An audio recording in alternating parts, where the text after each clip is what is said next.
Hey, greetings everyone, Cameron McCaslin here. It's October 1st and Halloween season is officially upon us. I know a lot of you guys are doing videos this month talking about your favorite horror movies. People are doing top 5 and top 10 countdowns on certain subjects like slasher movies or werewolf movies or whatever. I know some of you guys are even doing like a movie a day for 31 days. So I think that's really cool. I look forward to seeing a lot of that stuff. I hope to make a couple videos myself kind of talking about some of my favorite things. Today I really wanted to chat about some of the original stuff. I wanted to do this on October the 1st because for some of you guys who haven't seen this stuff, I hope you'll go out, seek this out, and watch it this month. Some of my favorites, and that's the Universal monster movies from back in the 30s, basically 30s to the 40s, and then, up till later with stuff like Creature from the Black Lagoon. But these are movies that I've bought time and time again. Every time they put this stuff out, I rebuy it. This set right here has got Wolfman, Dracula, and Frankenstein, and all the subsequent sequels with it.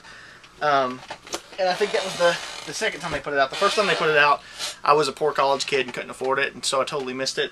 When I did finally was able to get it, it was out of print, so I had to get this version from Brazil, which was pretty cool. It comes on a coffin case and things like that, and they're all double-sided, and it's the same, basically the same disc as the American versions that were out at the time. It just has like a selection screen at the first to choose between, I think, like English, French, or Spanish. Pretty cool little set. But like I say, I bought this over and over again. There's yet a third copy of Dracula, and I think somewhere there may be another copy floating around. It's one of the few movies that I've bought and rebought, just because I love them so much. Whenever they put out new commentaries or documentaries or anything else, I always want to see that stuff. When they do Blu-ray, I'm sure that'll be one of the things I pony up and rebuy too. So, again, got tons and tons of these. I would say go seek this stuff out. I'll kind of talk about a couple of them and kind of some of, the things about them that I love. The Wolfman, which of course they remade this past year. Don't really want to harp too much on the remake. I didn't love it. I've heard the DVD is better than what I saw in theaters as far as the cut they did was a lot better. But I don't know. I was excited. I thought the trailer looked cool, but it just didn't feel right to me. The Lon Chaney movie is great. There's some not on this specific one, but the one that comes in the green box. All the sequels are on there, as well as like some stuff that was made actually before this movie. But they just kind of nailed it. The Jack Pierce makeup in this is great. Probably my favorite of the makeup jobs. Just some really cool stuff. The way they do the transitions are just real simple, as far as like they did a plaster cast of the pillow, and they would sit Lon Chaney Jr. down, in it, and just kind of do different takes, build the makeup, and reshoot. Just simple movie magic. It's really, really a cool movie. A lot of great stuff on all these DVDs. No matter which version of it you pick up, there's, multiple, commentaries and documentaries that are all worth checking out. This is Boris Karloff's The Mummy. This is actually my least favorite. I think it's one of the better makeup jobs that Pierce did, but I think there's just not enough mummy in it for my taste. I know some people love it. I love Karloff, but I prefer Frankenstein to The Mummy, and that's just kind of how I feel about it. But still, the worst of, a batch of good movies is still a pretty good movie, as far as I'm concerned. Creature from the Black Lagoon, this was probably my favorite. This is one of my favorite movies. I love the sequels to this. I've read the remake script that they've been working on for this. A couple versions back on that, so they're going to make it. Hopefully it's good. I always thought it'd be cool if they just made a sequel to the third movie that was on here. But if you never check this out, this is just a cool movie. There's a lot of stuff in this that totally wouldn't fly today, as far as like when they're on the Rita and they're like dropping these cans of poison down in there, and all the fish are floating to the top. They're trying to get them out. Just like environmental concern stuff that it's really funny to watch today. But just a cool, creepy movie. All the guys, like, it's just in the last couple of years that the people that were in this movie have started to pass away. But there's a lot of good interviews. Dr. Gangrene has a couple different really cool videos with some of the stars of this movie that he has talked to over the years. So go to his channel and check that stuff out. Dracula is really cool, and if you've never seen this, check out the Lugosi version. This is the version everybody, always mimics. He basically was Dracula to, multiple generations. If you ever saw E.T., Elliot even does the Dracula impression in that movie.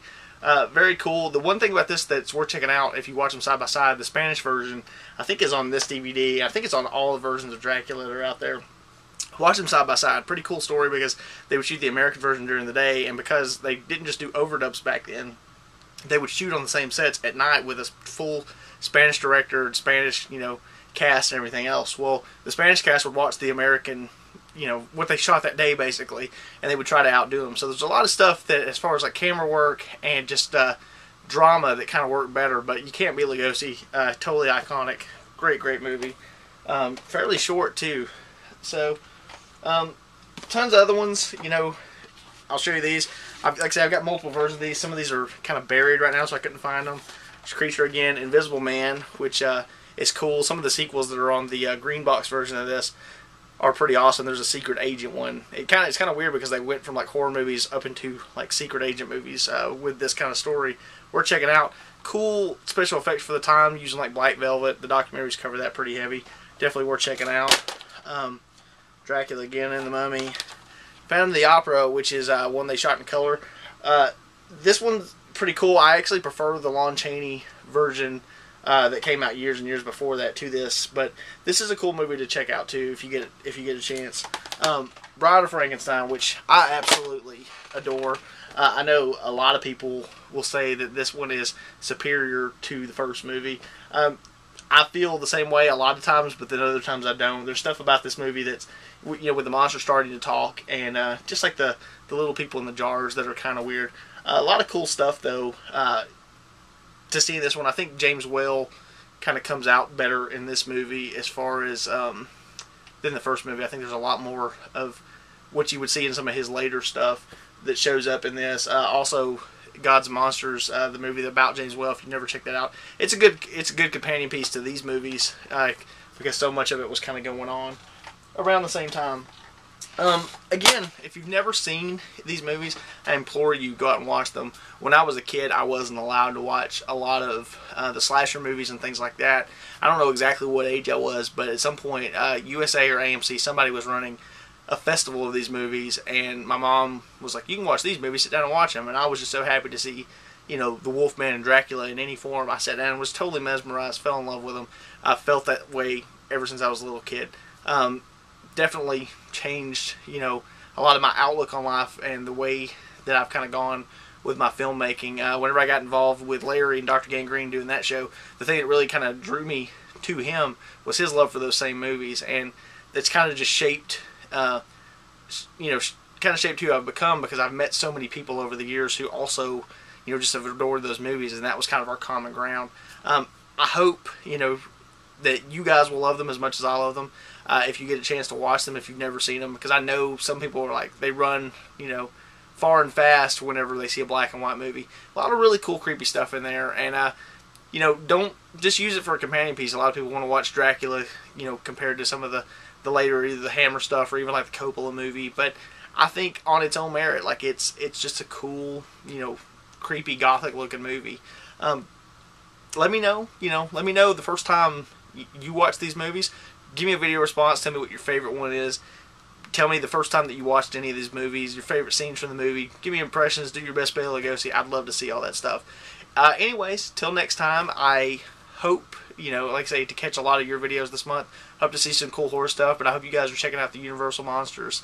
Some of the best movies ever made. Talk to you later, guys. Bye.